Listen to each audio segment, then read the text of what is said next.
सल्लल्लाहु अलैहि वसल्लम से हुई है वो सारी बेमिसाल हो गई। और मैं या निसान नबी लस्तुन्ना का अहदिम मिनन निसा।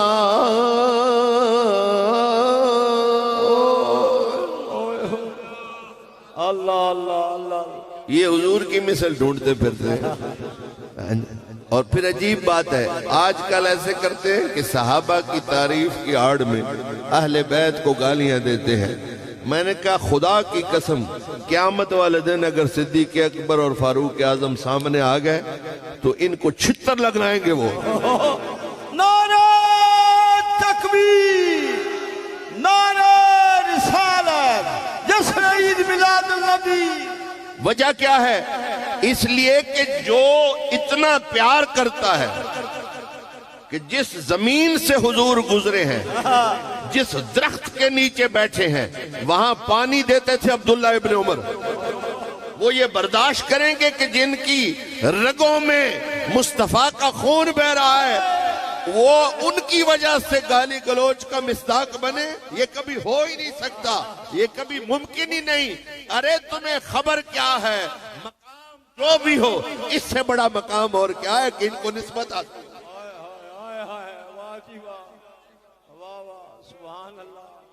माशाअल्लाह खुल गए। वो हाजी इमदादुल्लाह मुहाजिर मक्की रहमतुल्लाह अलैह के जमाने में एक बुजुर्ग फकीर था, तो वो गया हज करने के लिए। तो रास्ते में जब मक्का शरीफ से जाने लगा तो उस जमाने में ऊंट होते थे, घोड़े होते थे, ये गाड़ियां तो होती नहीं थी। मौलवी ने ये बिदत कभी नहीं बयान की जी। अब वहां जाए, जहाज पे जाए तो कभी नहीं पूछा हुजूर ने जहाज पे सफर किया था। इन नई कहानी हमारे लिए घड़ी हुई है कि जी हुजूर ने हलवा पकवाया था। वो एक पागल ने मुझे सवाल भेजा, क्या हुजूर ने 11वीं मनाई थी? मैंने कहा तू बता, गौसे आजम उस वक्त थे। सुभान अल्लाह। अगर वो नहीं थे तो 11वीं मनाने का क्या तरीका? तू ये पूछ के इस साल सवाब हुजूर ने किया था जी। अब ये सब बिदअतें हैं। वहां पे बड़ी बड़ी गाड़ियां हैं, अच्छी अच्छी गाड़ियां जी। बोलो आ यार, तू सब वेख ही आयो, आला आला उनमें बैठ के जाते हैं। एक वक्त वो भी था कि ऊंट वाले को कहा कि 400 किलोमीटर का फासला है। उस ऊंट वाले से तय किया कि मुझे वहां पहुंचाना है। इत्तेफाक की बात यह है कि वो लड़का जो ऊंट को पकड़ के चल रहा था वो सैयद था। वो बेचारा थका हुआ 2-3 रातों मुसाफरी कर करके, तो उसकी ऊंघ आ जाती है। ऊंघ आती तो वो पीछे से हिलाते कि भाई जाग के बैठ। फिर वो थोड़ी देर जागता, फिर ऊंघ आ जाती। फिर आखिर में तीसरी बार उन्होंने ना थप्पड़ रसीद किया उसको। जब थप्पड़ रसीद किया वो बेचारा तो खामोश हो गया, क्योंकि जाहिर है वो गरीब आदमी था, उसको पैसे से गरज थी। लिहाजा रात को सोए तो पहले हर रोज रसूलुल्लाह का दीदार होता था, उसके बाद दीदार बंद हो गया।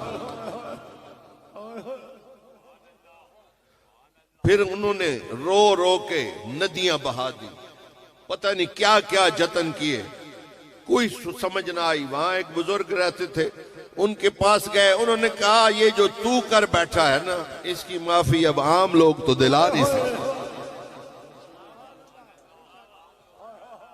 जिंदगी हो जा, यहाँ एक माई आती है, वो कभी कभी आती है और सामने खड़ी होकर रसूलुल्लाह सल्लल्लाहु अलैहि वसल्लम से कुछ आपस की बातें करके तो फिर वापस चली जाती है। जब वो आए ना तो उनसे बात करो। अब वो दरवाजा भी बता दिया, साइड भी किस तरफ से आती हैं। अब वो जाके वहां बैठ गए। आलिम दीन थे, बुजुर्ग थे, पढ़ाते थे, लेकिन इश्क में ऐ फना इश्क का दस्तूर तुझे क्या मालूम, इश्क में दिल ही नहीं सर भी दिए जाते हैं। मौलवी भी हो तो अगर इश्क हो जाए तो उसकी कैफियत भी बदल जाती। लिहाजा वो बैठे, माई साहबा आ गई, उन्होंने अपने अंदाज के मुताबिक कोई मुनाजात बारगाहे रसालत माब में पेश की। ये जब उन्होंने समझा कि अब ये फारिग हैं तो वो दौड़ के तो उनके कदमों के साथ लिपट और कहा कि मुझ पर रसूलुल्लाह सल्लल्लाहु अलैहि वसल्लम नाराज हैं, मेहरबानी कर कोई दुआ कर दे, मेरी सिफारिश कर दे। उसने कहा जा, मैं इस काबिल नहीं हूं, तू कहां फिर रहा है, किसी और से बात कर। उसने कहा नहीं, तू ही कुछ कर सकती है। बार बार जब मिन्नतें समाजतें की और उनको तरस आ गया कि ये वाकई सच्चा है, तो उन्होंने इशारा किया कि उठ, शुफ हाज़ा मुहम्मदुर रसूलुल्लाह सल्लल्लाहु अलैहि वसल्लम। वो देख सामने, आज आया सुल्तान अरब दा, आज आया सुल्तान अरब दा, आज नहीं आया हो, आज आया सुल्तान अरब दा, आज आया सुल्तान।